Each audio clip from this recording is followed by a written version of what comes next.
ब्रह्मा बाबा चिन्हित चित्र कंटिन्यू చేస్తున్నాం हेडिंग अपकार करने वालों पर भी उपकार सेवा कार्य में लिए नियम అపకారం చేసిన వారికి కూడా ఉపకారం చేసి ఏ విధంగా సేవా కార్యం చేశారు దాని మీద 5 वर्षों के बाद एक दिन शिव बाबा ने ब्रह्मा बाबा के माध्यम द्वारा कुछ के ज्ञान निष्ठ कन्याओं को कहा कि आपकी अवस्था परिपक्व हो गया।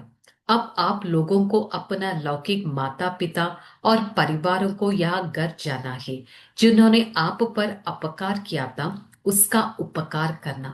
उन्होंने उस समय आपको ना पहचान कर आप पर अत्याचार किए थे, परंतु आप उनके यहां जाकर उसका कल्याण करो। कहावत भी पहले तो घर वालों का बाला करना, चैरिटी बिगिंस एट होम। जिन यज्ञवस्त अथवा ब्रह्म कुमारियों ने अपना लौकिक माता के घर में ज्ञान देने के लिए भेजा गया था उसमें से एक ब्रह्म कुमारी मनोहर इंद्रिया जी थी। इस विशेष उसकी सम्मिलना अलके पढ़ने का योग्य है। సో 5 సంవత్సరాల తర్వాత శివ్ బాబా బ్రహ్మ బాబా ద్వారా చెప్పారు, జ్ఞానం వినిపించారు కన్యలందరికీ. మీ అవస్థ ఇప్పుడు పరిపక్వంగా స్ట్రాంగ్ గా అయిపోయింది. ఇప్పుడు మీరు మీ లౌకిక మాతా పిత పరివారానికి వెళ్ళండి.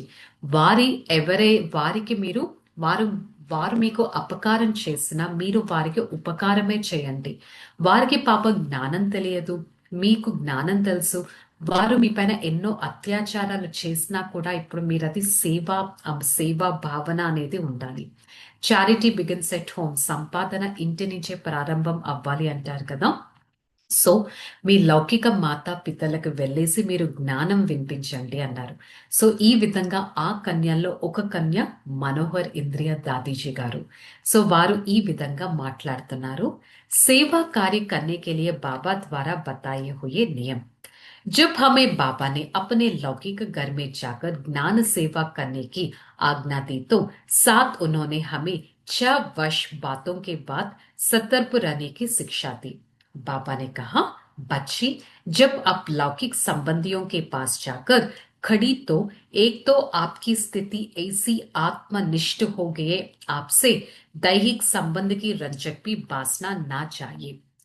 సో మనోహర్ ఇంద్రియ దాదీజీ గారు చెప్తున్నారు, నేను ఇంటికి వెళ్లే ముందు బాబా మా అందరికి 6 విషయాలపైన ముఖ్యంగా ధ్యాస పెట్టమన్నారు. దాంట్లో మొదటి విషయం, అమ్మాయి, నువ్వు మీ ఇంటికి వెళ్ళినప్పుడు ఎంతటి ఆత్మాభిమాని స్థితి ఉండాలి అంటే అసలు మీ దగ్గర నుంచి ఆ బాడీ కాన్షియస్నెస్ అనే స్మెల్ కూడా రాకూడదు. మిమ్మల్ని చూస్తుంటేనే వాళ్ళకి సంకల్పం కూడా రాకూడదు, వీరు నా అమ్మాయి, వీరు నా సోదరుడు, వీరు నా పత్ని అనే మోహం అనేది మోహానికి జాగృతం చేస్తుంది.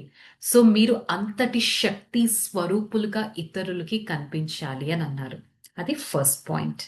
సెకండ్, दूसरे उन पर आपका इतना आत्मिक प्रभाव होना चाहिए.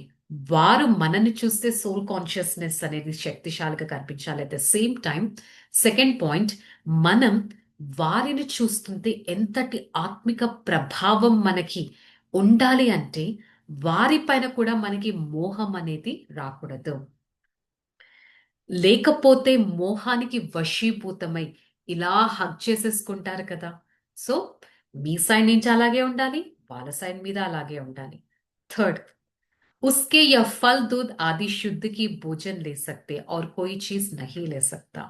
వారి దగ్గర నుంచి ఫ్రూట్స్, పాలు ఇలాంటి శుద్ధమైన భోజనం తీసుకోండి, ఇంకా ఏ భోజనం తీసుకోకండి అని థర్డ్ నియమం చెప్పారు. ఫోర్త్, आप उनका एक भी पैसा अपने लिए कच्चा नहीं कर सकता. వారి ఏ డబ్బులు మీరు ఖర్చు పెట్టకండి, వారి దగ్గర నుంచి డబ్బులు మీరు తీసుకోకండి. अभी आप ईश्वरीय कुल के है ऐसे समझे आप योग की बट्टी में है. మీరు ఈశ్వరీయ కులంలో ఉన్నారు, ఒక యోగ బట్టీలో ఉన్నారు అని భావించండి. వారి దగ్గర నుంచి డబ్బులు తీసుకోకండి. बच्ची, दूसरे के धन और अन्न की मन पर बहुत प्रभाव पड़ता है. సో బాబా ఇక్కడ అండర్లైన్ పాయింట్ ఏం చెప్పారు, అమ్మాయి, ఇతరుల ధనం, ఇతరుల అన్నం మీ మనసు పైన చాలా ప్రభావం పడుతుంది. అందుకని వారి ధనము, వారు చేత్తో వండిన భోజనం, ఇవి మిమ్మల్ని ఇన్ఫ్లుయెన్స్ చేస్తాయి కాబట్టి మీరు ఈ మనసు యొక్క వికారాలపైన విజయాన్ని పొందాలంటే అన్నము, ధనం పైన ఆసక్తిని చూపించకండి. ఇది 4th పాయింట్ చెప్పారు. 5th పాయింట్ చెప్పారు, ఈశ్వర్య జ్ఞానాన్ని ఇస్తూ వారి దృష్టి యొక్క కోణాన్ని మీరు మార్చగలగాలి.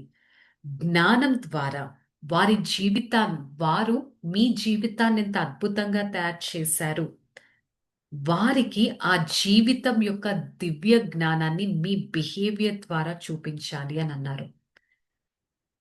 छठवां, उन्हें ईश्वरीय ज्ञान देने इतना लग्न, इतनी निष्ठ, इतनी मेहनत से कार्य करना है, वो उसकी प्रभावती, लभावंती और उत्सुक एवं जिज्ञासु से लेकर अलौकिक अनुभव करना है. మీరు ఈశ్వరీయ జ్ఞానాన్ని ఇచ్చేటప్పుడు వారికి మీ లగ్నం చూసినా, మీ నిష్టను చూసినా, మీ కష్టాన్ని చూసినా, మీరు చేసే పనిని చూస్తుంటే వారు ప్రభావితం అయిపోవాలి. ఒక అలౌకికత అనుభూతి చేసుకోవాలి. ఇదొక సత్సంగం కాదు, ఇదొక సత్యమైన మార్గం అని వారికి భావించాలి. సో ఈ విధంగా ఇంటికి వెళ్ళేటప్పుడు బాబా చెప్పిన 6 విషయాలేంటి? మీరు శక్తిశాలిగా అనిపించాలి, వాళ్ళకి సోల్ కాన్షియస్నెస్ యొక్క శక్తిని అనుభవం చేయాలి. మీరు వాళ్ళని చూసేటప్పుడు అంతే సోల్ కాన్షియస్నెస్ అనేది అదే దాంతో వాళ్ళని చూడాలి. వాళ్ళ దగ్గర నుంచి శుద్ధమైన పళ్ళు, పాలు తప్ప ఇంకేమీ తీసుకోకూడదు. నెక్స్ట్ వాళ్ళ దగ్గర నుంచి ధనం తీసుకోకూడదు.